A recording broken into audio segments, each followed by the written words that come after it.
Good evening. Welcome to the Michael Muse Show. And today we're talking about overcoming addictions with Katherine Clement. And everyone, I want you to know I am the Overcomer Coach, the author of Rise and Burn. And tonight we're definitely going to get into the mindset of addictions and definitely expose some different things. And definitely just want to let everyone know that all the discussion that takes place, the disclaimer is we're not medical doctors, so do not take any advice or anything you hear literally. Just let you know. And so thank you everyone for coming on board. But definitely, this guest I have tonight. This woman here is a woman who is spiritual, full of energy, and she definitely opens up people's perspectives on life, and definitely understands and have dealt with addictions and dealt with situations of addiction. So I want to introduce to everyone Miss Katherine Clement. So how you doing this evening, Katherine? I'm wonderful. How are you, Michael? Thank you so much for asking me to be on here with you.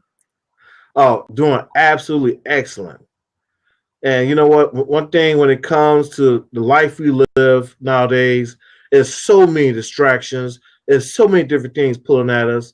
And definitely, I want you to give everyone just a quick bio about your life real quick. Okay. I spent 20 years as a registered nurse taking care of babies in neonatal intensive care, so the premature ones. And then the last 10 years, I've been working from home, and I help people with their health, and I can work with them in several different ways and several different platforms. So we can get it recorded for them and stuff, and just helping people as best I can. Absolutely, absolutely. Well, you know what, everyone, I want to definitely thank everyone for coming out tonight, because on a night like tonight, you could be watching TV, you could be going to bed, but you chose to be on the Michael Muse show tonight to actually listen in as we discuss overcoming addictions. And one of the things I want to just share, when it comes to addictions, most people think of addictions, they think of the very harsh things up front. They think of the drugs, they think of the alcohol. But you know what, everyone? We all know someone with addictions. Yeah. And let's talk about some of those addictions. Let's talk about gambling addiction. And if we look at our country in the United States, just in the last recent 10 to 15 years, we have casinos all over the country now, where it was used to be very exclusive. You want to gamble, you had to either go to Las Vegas or go to Atlantic City. But now you can gamble at different places all around the country now. And so guess what? People have a gambling addiction. And also, let's look at this another addiction, which sometimes may not be quite obvious, but guess what? We truly know sex addiction is hurting and destroying a lot of people's lives, and it's definitely destroying families out here. And let's look at shopping addiction. Now, I know the men gonna give me a fist and a high five with that one right there, because that is the one. Once they pass that credit card to their wife or significant other, they're going shopping. And Katherine, I know you could. I'm not saying you can testify to it, but I know you have at least one friend. When she buy a pair of shoes, she has to buy every single color there is. Can I get an amen?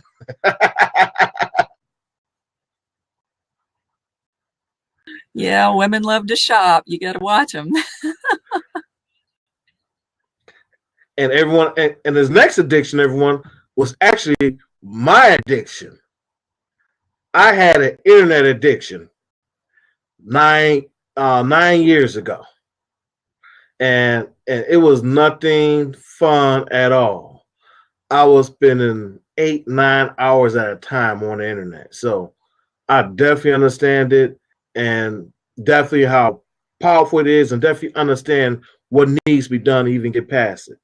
And this next one is video games, where men and boys, they play. Oh, you're a video gamer too? I'm a gamer. Yeah. Well, some people have taken gaming to a whole other level, where when they play these games, it becomes a part of their life. when they play certain games, what's that, Candy Crush and Farmville, and they building cities and they're fighting wars, and they literally they get addicted to these things where when they come home for doing, they spend the majority of the time doing those things. And let's look at this next addiction. This next addiction is food addiction. And when we look at our society now, we see how we live in a society now where people are, a lot of people are obese now, and people are definitely looking for a way to break away from eating food, to eat more healthier and eat more controlled portions. And so food addiction is a problem because that's another one. But this last one's not too many people fit this last. This last one is plastic surgery addiction. That's the person who is fixated on looking a certain way, and they will go up under the knife as many times as necessary to achieve that look. So definitely. So when it comes to those addictions, I just mentioned it, Katherine. Which one of those have you had to deal with before? Well, believe it or not, I would probably say the gaming one, but I have to say that it really helped me so much. I was an RN. I had been an RN for 20 years, and I usually work 2 or 3 jobs. I'm a go-getter, and I fell off of a horse back in 2005, and I was suddenly, instead of working 12-hour shifts and going camping on the weekend, I was in bed and I couldn't do anything else, and in tremendous pain. And a friend suggested that I try video games, as something to distract me and something that allowed me to go ride my horse. Even if it was in the game, I was riding a horse, which is really cool. And I did. I guess you could say I was addicted. I bet I was playing it 40 hours a week because I couldn't get out of bed. So I met these people. I was playing with people around the world, and we got together and talked. And it was really, it was, I really needed it right then. And that's my opinion on addictions, no matter what they are, is they're something that gets you through, and they show up at the right time, and we learn things from them. And so I think it's all good, even addictions. Exactly. I'm glad you said yes. Yeah. Yeah, I'm glad you said that too, because one thing about drugs, let's talk about drugs for a quick second. And sometimes people think when it comes to drugs that drugs in and of themselves are always addictive, but people fail to realize if you have a hip replacement, they're going to give you some medication that is very, very strong. But how many people leave the hospital asking, to take that drug with them? Because at that time, they need that pain to be dealt with. And once that pain was dealt with, they no longer need the drug. And when we look at addictions, it comes to a very root core cause of something that we're missing and we're lacking. And so for me personally, when I was going through my internet addiction, I was lonely, looking for companionship, because for me, I was going through the divorce process, and me and my wife had already been separated. And so for me, it was, I need to pass the time, because for me, that divorce, the process, people know it was almost like a death experience in a way. It was very painful, especially when you pour so much of your life, your time, your resources, and everything into it. So definitely for me, it was definitely a powerful time, and it was a powerful time for me to really come to grips with what I need to be for my children at the time, and what I need to be for myself, and for what I need to do to dig deeper to get back into the purpose that God calls me to do and be. So yeah, definitely. Yeah, Katherine. So you said gaming was yours. So so at what point in time did it change for you? Well, as I wound up having a surgery about 5 years after the accident that helped get me out of the super horrible suicidal type pain, literally, that I had been in for 5 years. And after that surgery, I was out of the wheelchair. I was able to get around a little bit, and so I didn't have to be on the games all the time, although I still play. But I kind of use it. I treat myself like a child. I kind of say, well, if you can do this much work, then you get to play the game, because Exactly. I work from home, so so I have to keep myself disciplined and keep myself on track during the work hours. And then if I do good, then I get to play the game sometimes, not all the time. I do other things, of course, but it served its purpose, just like all addictions do. You mentioned I was an RN for 20 years, so I got to see how we get people addicted. Not intentionally, of course, but they write prescriptions for people, and these are extremely strong medications. They have really, I never realized how powerful they were, but before my surgery, they were trying anything that we could try to get this pain under control. And of course, pharmaceuticals didn't work because there was trapped nerves and stuff. I needed surgery, but just by taking them, even though it didn't work, I remember one time I got a stomach virus or something, and I couldn't take the pills, and so my body started having withdrawal symptoms. I guess I was down on the floor and I was just shaking and throwing up, and I mean, it was a mess. And I thought to myself in that moment, I understand what a drug addict feels like now. Like, I was so sick. It was really an amazing experience. And I have to say, I'm 10 years out now, and I've had the surgery. I do still medicate daily, but I use medical marijuana. And I want to say that I have found medical marijuana to be so helpful to help get people off of the pharmaceuticals. It's not that, it sometimes you have to kind of replace one addiction with one that's a little less harmful or something. You kind of have to move in increments sometimes. And sometimes when people are coming off of pharmaceuticals, they have really severe symptoms like seizures and things. And marijuana can help ease those symptoms so that they don't turn back to the stronger drug. Now, I don't know what it does for shopping, especially if you're hungry and go to the store, you might get in trouble.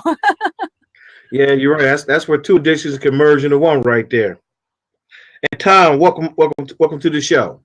Yeah, absolutely. Yeah, definitely. You said a mouthful. But you know what though? You made the comparison on how a person is using, how they, using it, and you go on to something less.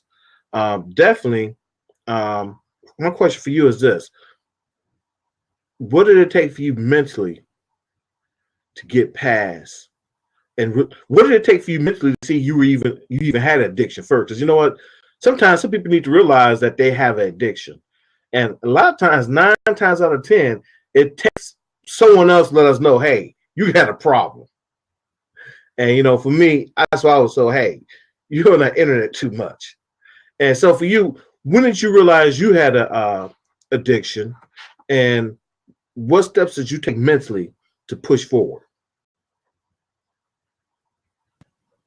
That's a great question. I guess it was pretty obvious when I added up the hours I was spending doing it,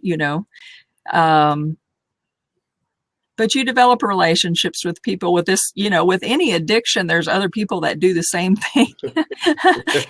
So you got to kind of put a little bit of space there sometimes, unless everybody's agreeing to get off the wagon or whatever. Basically, I just had to, I always replace behaviors with other behaviors, like I had to form new habits. I had to decide that what I was doing, although it got me through a certain period of time, it also that's not what I was born to do. I've got a purpose and a mission and things. And so I really had to get myself take a step back and look at what I was doing and just say, okay, this isn't serving the mission. We need to get back on course here, get that autopilot, pull that plane back on course a little bit. And then, I just find anytime that you're doing what you came here to do, that comes easy. Those things come easy. So not all the time, but easier than if you're headed off in the wrong direction and you keep hitting bump after bump after bump. So pulling it back on course, I started meeting people in a different way, and I talk to God, spirit, whatever you want to call, all the time. And I ask, if I don't know what to do, I just say, what should I do next?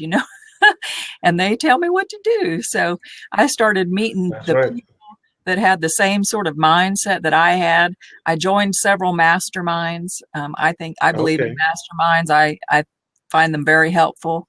And, to surround yourself with like-minded people that are working towards similar sorts of goals.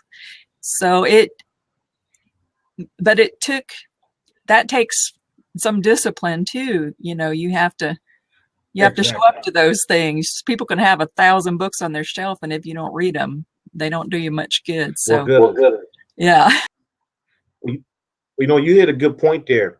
Number one, that you realize, it took the injury is what put you in a situation where you weren't as mobile in the first place.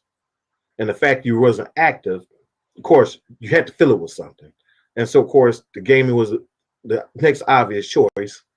And so, of course, when you did realize it was an addiction and you saw it was taking you away from other things, you realized you had to replace it. But the part I want the audience really, really listen to catch this point here is that you look outside of the game industry and you begin to build relationships and masterminds for people who are doing what you want to do. And that whole process, if I'm correct, is very similar to the AAA, the 12-step program, where you come together, be around people who are going through the same situation to get the help that you need. But in your case, you just want to be around like-minded people to mastermind and to focus on being better and doing better. So that right there is powerful. And I want everyone to realize how important it is. No matter what addiction a person is dealing with, is so crucial and important to make sure that you deepen the connection in your relationships. Because the people who we love, when we're going through whatever we're going through, the people we love are definitely going to point out those things to us. Because, when it comes to our family, they're going to point the things out they see that's out of character what we've been doing. So for us, and anyone who knows, if you see someone and they're going through addiction, whether it be drug, alcohol, sex, shopping, whatever, definitely you want to deepen your relationships with them, because for the person who's going through any addiction, one of the key things I know for a fact, they need to feel trust. They need to know that someone trusts them, because a lot of times people sometimes they not even to trust themselves, depending on what the situation is. And they need that listening ear. They need that person to validate, you know what? I know you're going through something right now. I got you by the hand. You're not by yourself, and you can get through this. And if you need me to listen to you, I'm here. And that is so powerful right there. Because for me, even though it was an internet addiction, I had, just like you said, I had to get around other people who were doing what I was doing in business and really focus my attention and time and effort, energy that way, So for me, and I'm going to say in general, and I want you to kind of elaborate and kind of tell me your experience in this too, Katherine. A lot of times when we do, in general, addictions in general, we're missing something, whether it's peace, control, calmness, structure. We're looking for something. And I want everyone out there to know that whatever you're going through, if you need to overcome it, just realize the addiction came in the first place because you was missing and lacking something that you were looking for.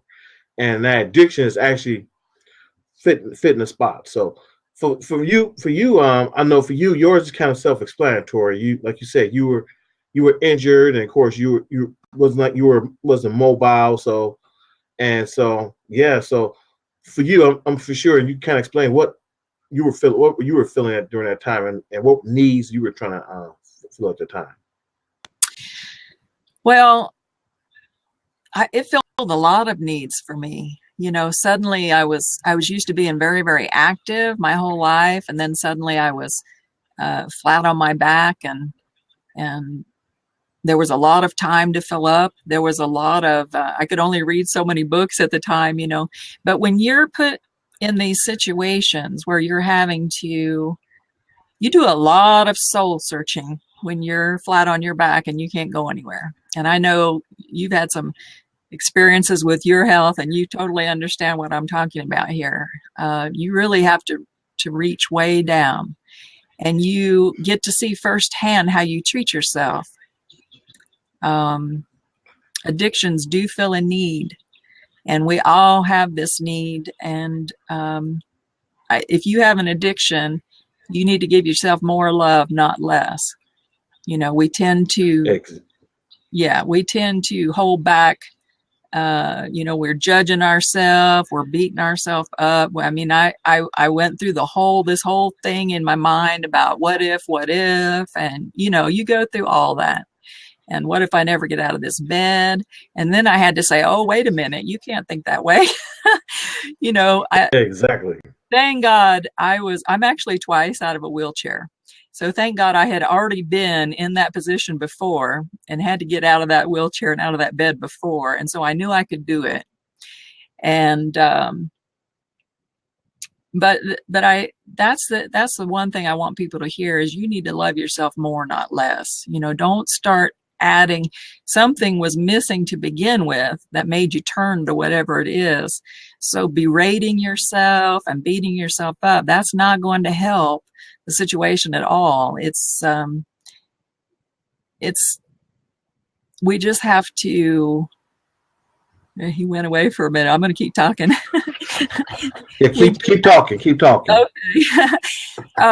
We just have to, if you know someone that's working through something like this, be there for them. I know it's hard. I've had some family members, actually my son, and he said I could speak about this a little bit. He went through something where he had an injury. He was given prescription drugs and he got too fond of them. And it did turn into an addiction for him. And it was so hard for me as a parent to see that. And thank God we have enough communication and the relationship between us where he could call me and speak to me about these things and ask my advice and get my help. Thank God for that. But even though it's hard because it causes you so much pain, you have to be there for these people. That's part of loving them. Exactly. That's part of love. Yeah. And Katherine, I think you hit on a point earlier. I definitely want to communicate this to our audience. It's so important that we love ourselves. And it's so crucially important that the people who we love and care about, it's so important we love them. Because all it takes is that one time for our loved ones to doubt that they love themselves. And all it takes is that one time that we doubt we love ourselves till we get into a spiral that we didn't think we could get into. And Ian Murray, welcome to the show. Yeah, so definitely loving ourselves is so crucial, so important. And that was the reason that in my chapter in my book, I talk about just saying no to 1,000 things, because we have to get focused on that one idea. We have to get focused on that one concept. And so for anyone who's struggling with anything mentally, it's so important that you love yourself, because if you don't love yourself, you put yourself in a situation where a negative habit, a negative thought will get in there. And I talk about that very, very emphatically that in my book, that you have to burn your root of fears at the root. You have to burn those negative thoughts at the root, because when those negative thoughts grow and the weeds grow up around there, it can get chaotic. It's just like a house that was once very, very manicured and taken care of, and the owners pass away and nobody cares. You come back to the house the very next year and it looks 100% different. And so definitely loving yourself is a key. And Katherine, I know for you, you're a special individual, and definitely, like you said, you have a special relationship, like you say, to the Creator, to the spirits. So kind of give out everyone an idea on how you love yourself and the process that you have.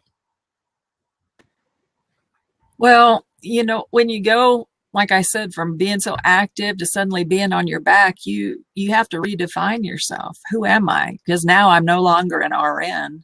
Now I'm no longer the mom that can take care of everything or whatever. We have these ideas about ourselves.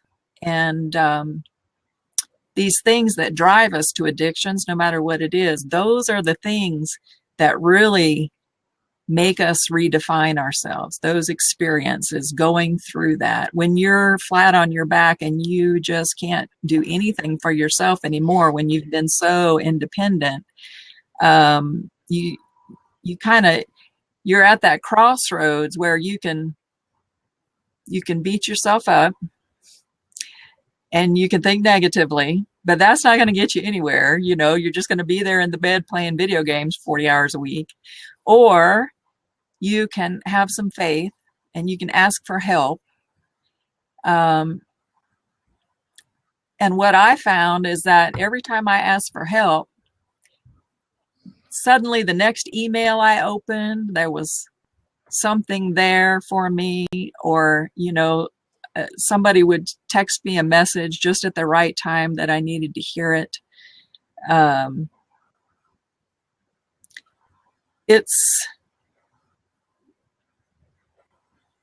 We would, part of us would want to avoid all these painful situations, but really that's what breaks our hearts open and makes us realize that we're never alone, that we always have somebody with us, and that we're going to get through it. I mean, there were so many days, I'll be honest, there were days that I wanted to die. And before my surgery, before 5 years in, I was actually planning, I was doing the physician-assisted suicide. That was my plan, because I was in such excruciating pain that nothing would help. No drugs, no nothing. The only thing that helped was surgery. And thank God, I didn't do that. I'm so grateful and thankful every day that I didn't do that. But at the time, I could not imagine that this pain was ever going to go away. And I had seen specialist after specialist, and the doctors just, didn't know how to help me. And so I was so desperate. But in that desperation, somehow I found that that deepest part of myself that needed to be healed, and we all have that place inside of us. Usually comes from childhood or something a long time ago, and we have to go back in and heal these things. We have to redefine ourselves. We have to choose which direction we're going to go, because one of the biggest lessons I learned out of this whole thing is that there's always the choice. Like I have pain. My body has pain every day, all day.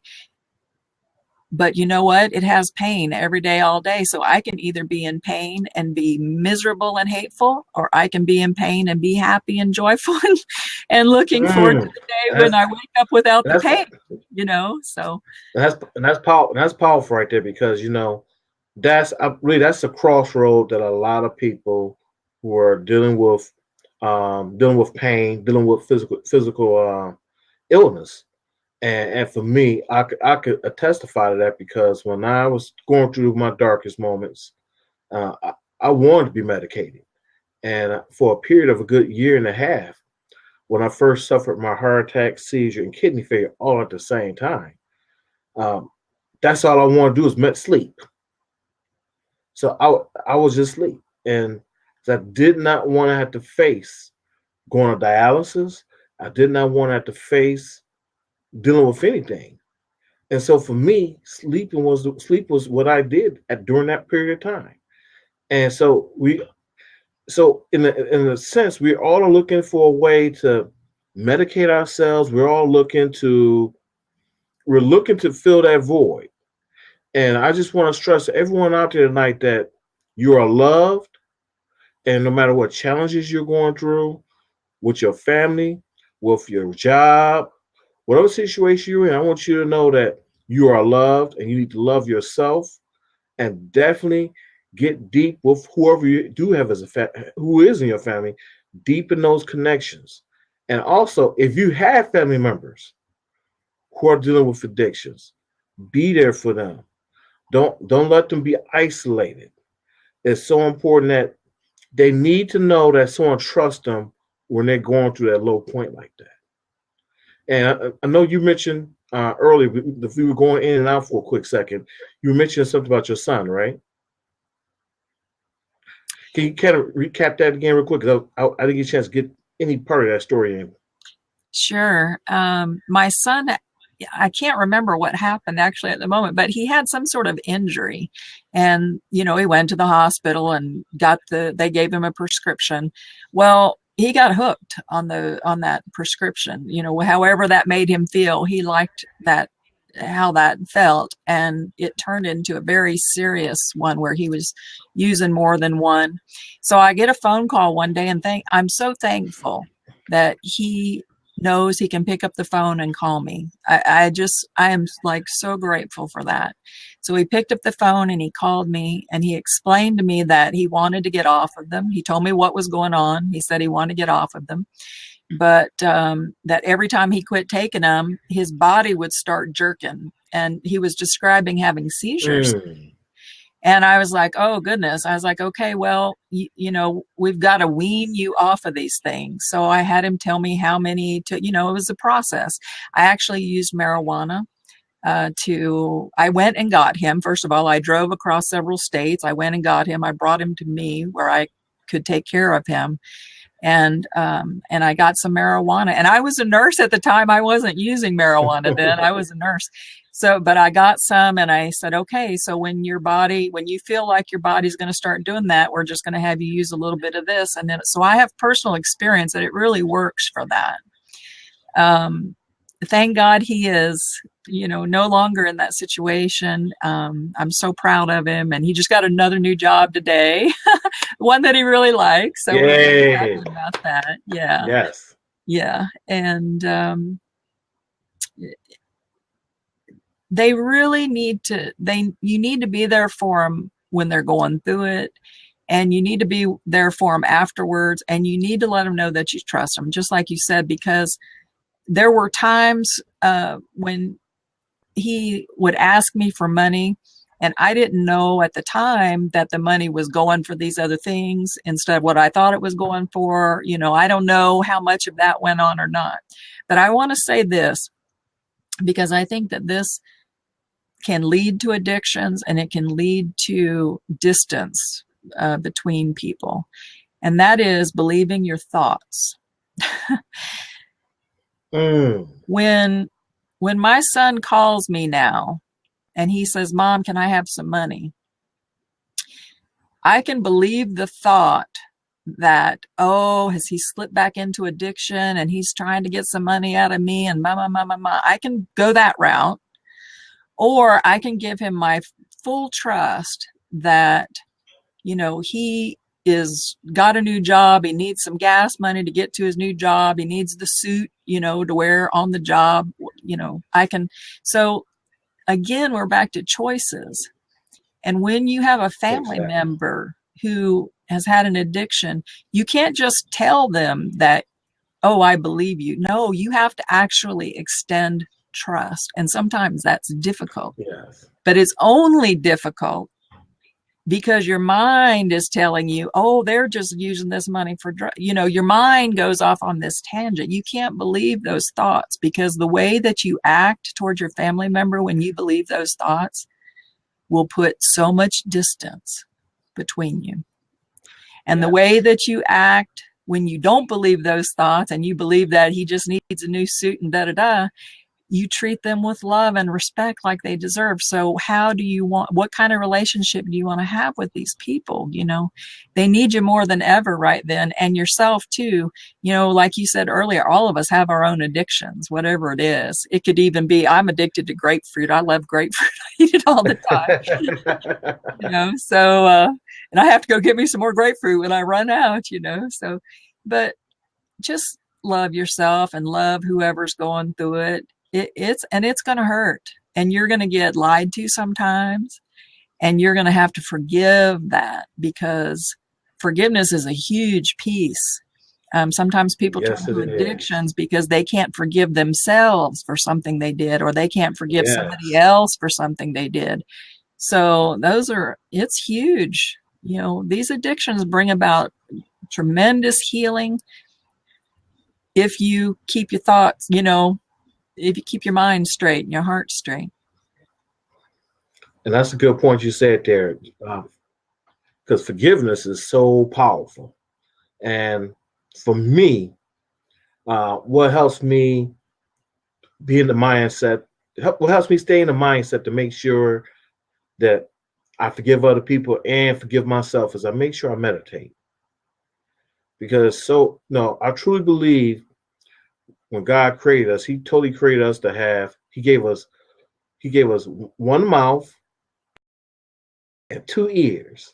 So I truly believe we need to be doing twice as much listening. And I think when we get into a meditation and we really get in tune with nature, we allow ourselves to gain the clarity that we need.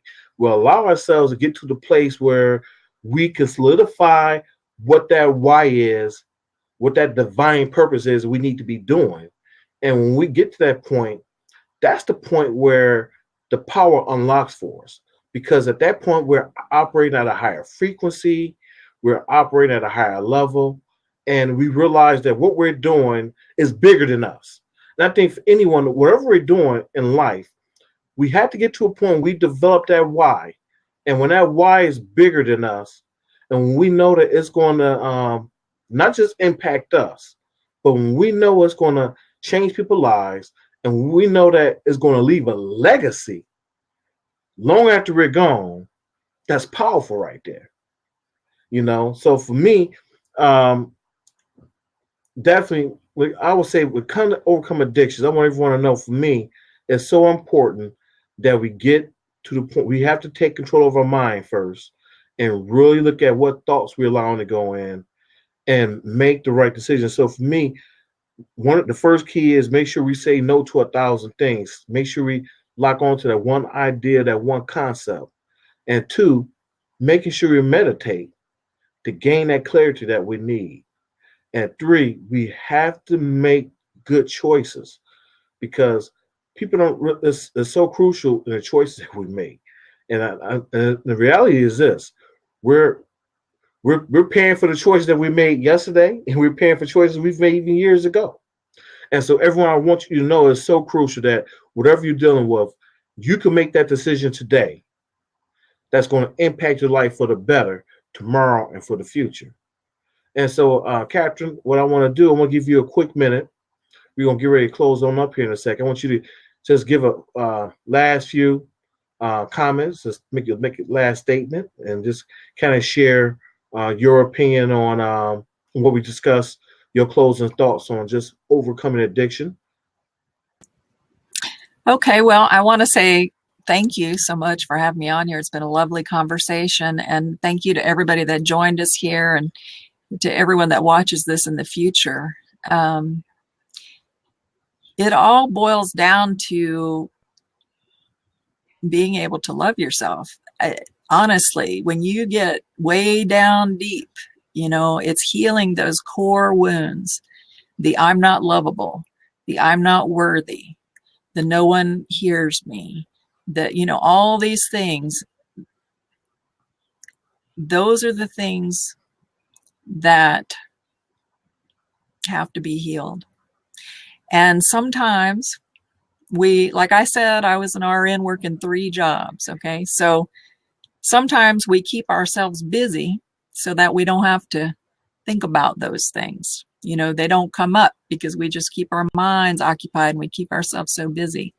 And sometimes God knocks you off the back of a horse so that you have time to heal these wounds. You know, I truly believe that everything happens for a purpose, even addiction, maybe especially addiction.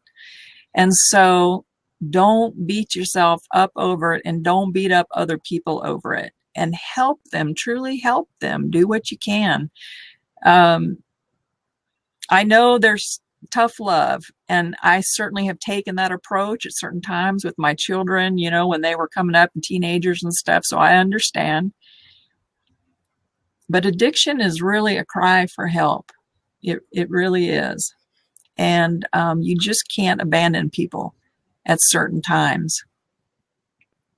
And you can't abandon yourself.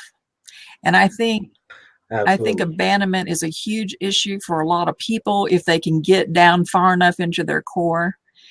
And I think the reason it is because we abandon ourselves so much.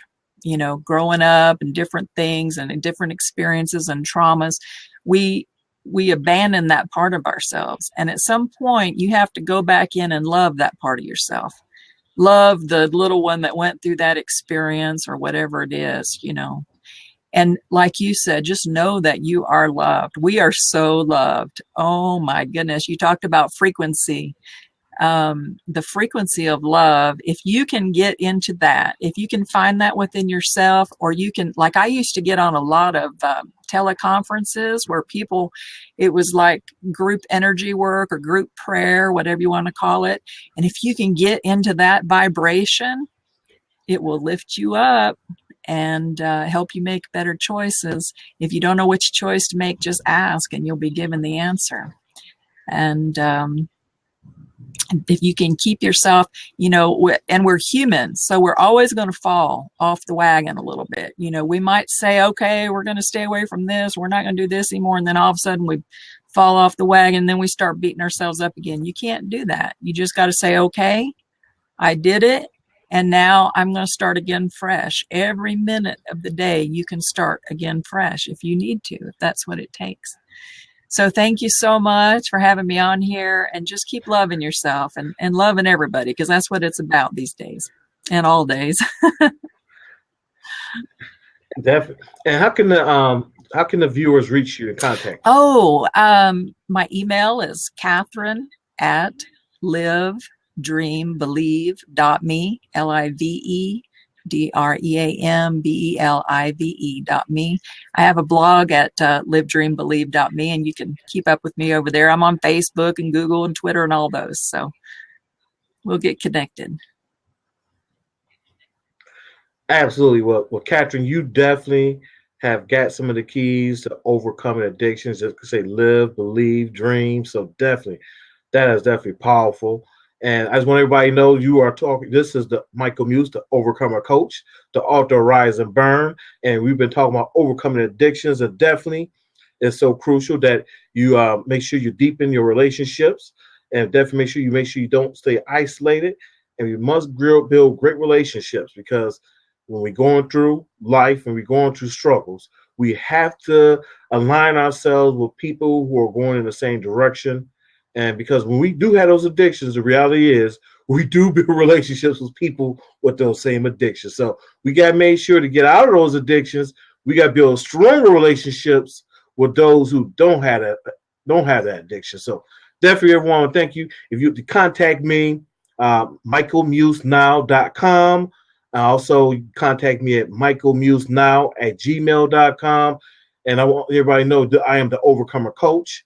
And definitely looking forward to seeing you next Tuesday, same time. Thank you so much for coming out. You have a great day. Thank you, Aunt Katherine.